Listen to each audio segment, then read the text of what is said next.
Welcome back to our YouTube channel, guys. My name's Audi and I'm really proud to introduce another one of our videos. In today's video, I'm walking you around a fully integrated solution for a reversing camera that we've added to an Audi Q5. If you're new to our channel, haven't seen us before, hit that subscribe button below. Otherwise, let's go.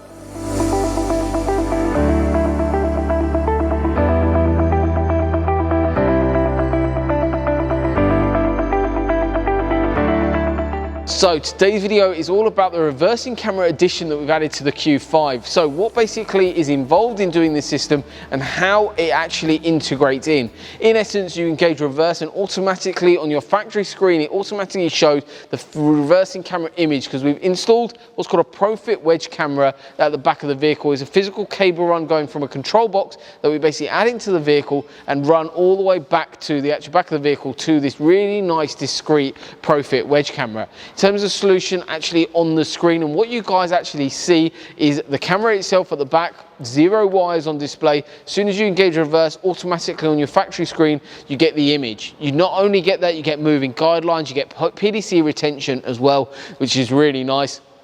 Plus it's fully integrated, guys. There's literally nothing on display. So overall, a very, very nice solution. Physical cable run goes all the way from the front of the vehicle all the way to the back. If you are interested in adding something like this to your vehicle, we do either need to see the vehicle in person here in Cambridge, or alternatively, you can actually send us over some pictures. If you get in touch with us with any of our social media platforms, we'll go through exactly what pictures of the vehicle we actually need. Generally speaking, on, for instance, this vehicle, we need to see your screen turned on so we can see the menu screen, also pictures of inside the glove box, also pictures of actually your control panel where you actually control the radio system, just to establish the correct module that we need and software versions that you've got on your current head unit. Once we've established that, we find the correct module for you and we price everything up, and then you can come by, see us for the actual installation here in Control Workshop environment in Cambridge. So hopefully you enjoyed this video, you found it a little bit useful, you've seen not only what it looks like but also a little bit more about what's actually involved on doing a system like this.